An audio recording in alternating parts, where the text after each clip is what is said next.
Y le damos la bienvenida al presidente del Frente Amplio, Javier Miranda. Un gusto recibirlo. ¿Qué ¿Cómo tal? anda? ¿Cómo Buen está? día. Un gusto realmente. 9:30 de la mañana estábamos recién conversando con Carlos. Empieza la interpelación al ministro Bonomi, octava, novena interpelación. Una más. El Frente Amplio defiende al ministro del Interior. Sin duda. Sin duda. Lo de la interpelación es la banalización de un mecanismo legítimo de la democracia, que es exigir la rendición de cuentas por parte de los secretarios de Estado, de la Secretaría de Estado en su función pública. Ahora, cuando se hace una interpelación por año, cuando las preguntas son siempre las mismas, cuando las preguntas que se hacen ya han sido respondidas, no es más que una puesta en escena, ¿no? Ahora, Miranda, lo que uno piensa es si en este caso no tendría cierto grado de validez, capaz que podemos cuestionar las 8 anteriores, pero estamos en un escenario muy particular, con un año que comenzó con mucha violencia que se puso de manifiesto en algunos delitos como los homicidios, y prácticamente es una cuestión que conversamos con Ana María, que cada día que nos enfrentamos a las noticias, nos hemos acostumbrado, lamentablemente, a que estamos informando todas las semanas sobre el asesinato de una mujer a manos de una pareja, de una expareja. Es decir, ¿no cree que hay una situación que tal vez ameritaría más una convocatoria al ministro? Yo creo que lo que hay es una situación de violencia en la sociedad que es absolutamente preocupante. 12 feminicidios en lo que va del año. Absolutamente preocupante. Ayer 2. Esto es una situación gravísima. Ahora, yo no creo que sea un problema de citar al ministro a sala para resolver este tema. Estamos con algunos problemas de violencia importantes, sin duda, y es un tema central para la población y central para la preocupación de la población legítimamente. Ahora, no creo que esto sea, su causa esté en la política de seguridad que se viene llevando adelante. Su causa está fuertemente imbricada en la sociedad. Tenemos el tema de los feminicidios, que creo que es uno de los temas más graves que tenemos en la sociedad hoy, de los más graves. La violencia a nivel familiar es la que genera mayor nivel de víctimas, de mujeres y de niños. Ahora, y los ajustes de cuenta que implican ni más ni menos que la mitad de los homicidios y que refieren a un mundo en el que parece que el Estado como tal no puede entrar, que ese es el mundo narco. Sí entra y es donde hay que entrar y es lo que hay que prevenir. Yo justamente creo que una de las políticas centrales en materia de seguridad hoy pasa por la inteligencia, no por la represión y mucho menos por las propuestas de represión militar o alguna de estas recetas o por aumento de penas, que ha sido la receta clásica que han propuesto de la derecha como forma de solucionar los temas de seguridad. Sin duda los trabajos de inteligencia. Yo creo que ahí se viene avanzando. Ha cambiado la forma de la delincuencia, ha cambiado la forma de violencia de la sociedad y sobre eso hay que seguir generando nuevas herramientas. Pero yo creo que en ese sentido el Ministerio del Interior va llevando adelante una buena política. ¿Se solucionó el problema de la seguridad en el país? No, de ninguna manera. ¿Se solucionó en ninguna parte del mundo? No, tampoco. Hay que estar permanentemente enfrentando a los fenómenos de violencia en la sociedad y particularmente la violencia de delitos.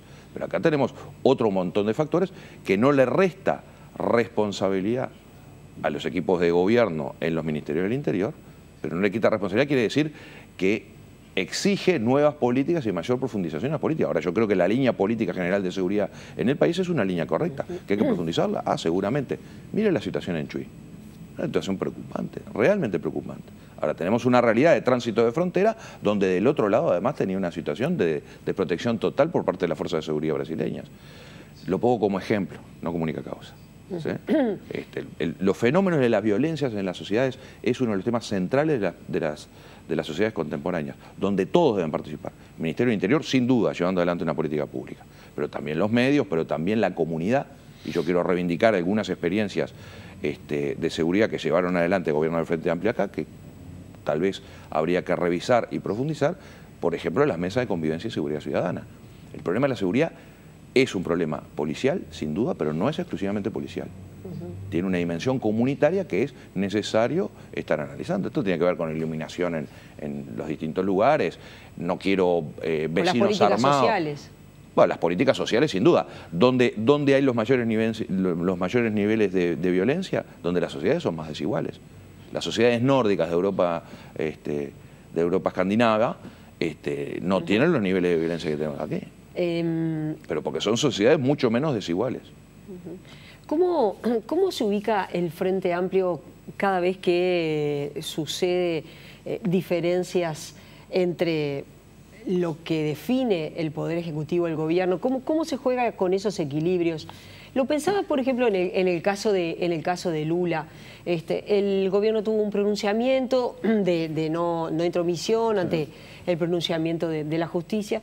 Allí Asamblea Uruguay se alineó, creo que hace una posición bastante así de Asamblea Uruguay, de alinearse con el Ejecutivo, de no tomar distancia a lo que decide el Ejecutivo, contrario de pronto a lo que definió el Frente Amplio. Me imagino que esos equilibrios no son sencillos, ¿no? Ser un partido político, ser parte de la fuerza gobernante y estar en ese equilibrio de no distanciarte demasiado de lo que dice tu gobierno, ¿no? No, eso sí, sin duda, es parte de los equilibrios. Ahora, el partido político es una cosa y el gobierno es otra cosa. Y son entidades distintas y cumplen funciones distintas en la sociedad. Yo entiendo absolutamente el posicionamiento del gobierno y en particular de la Cancillería en el episodio en particular que se señala ahora sobre el pronunciamiento ante la privación de libertad de Lula. Un Estado y los representantes de un Estado tienen una forma de pronunciarse, los partidos políticos tenemos otra y es distinta. Obviamente yo no esperaba que la Cancillería condenara al juez Moro. Ahora la fuerza política la condena, sin duda lo condena. Acá hubo un montaje para lograr un determinado objetivo político. Yo estoy absolutamente convencido de eso. Lo que no quiere decir que no hubiera corrupción en el PT o en procesos que se llevaron adelante en la política en Brasil, que está fuertemente corroída por fenómenos de corrupción. Pero el distinto posicionamiento del gobierno y de la fuerza política me parece totalmente razonable, entendible y además creo que es bueno. ¿Genera ruidos en la interna? Y sí, porque uno tiende a defender a su gobierno, es un posicionamiento natural. Es nuestro gobierno, es el gobierno que gobierna con el programa que propuso el Frente Amplio. Ahora, eso no quiere decir que nuestros pronunciamientos sean idénticos. No le veo mayor problema. ¿Genera ruido en la interna del Frente? Sí, hay sectores que opinan de una manera, sectores que opinan de otra. Lo importante es cómo se llega a los acuerdos. Y eso es lo que se buscó. Hay un pronunciamiento de la fuerza política, en este caso en particular, como en otros, que es un pronunciamiento común de toda la fuerza política. Esa es la estructura de la coalición, además. Los sectores no pierden su identidad. Y yo creo que ese es el gran valor del Frente Amplio. El gran valor del Frente Amplio está justamente, ha demostrado su capacidad de, en la diversidad, lograr los puntos de vista comunes para generar las transformaciones necesarias. Eso es el juego de la democracia.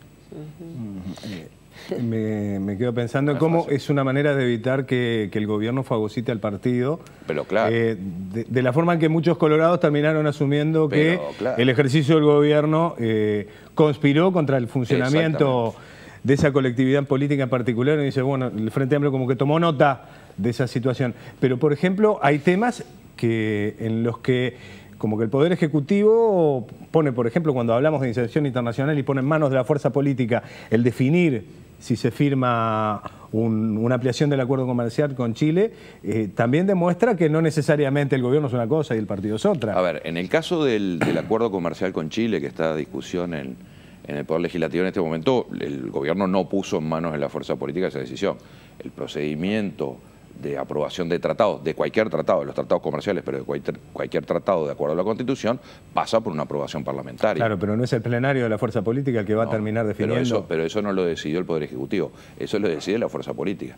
O sea, los legisladores del Frente Amplio pertenecen a la fuerza política y en consecuencia, cómo votan los legisladores del Frente Amplio en el Parlamento es una preocupación de la fuerza política.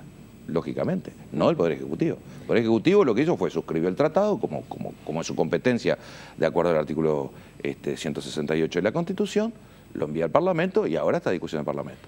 Cuando vamos a la votación en el Parlamento, bueno, hay distintos posicionamientos entre los distintos actores del Frente Amplio, vamos a discutir cuál es el posicionamiento que debería adoptarse.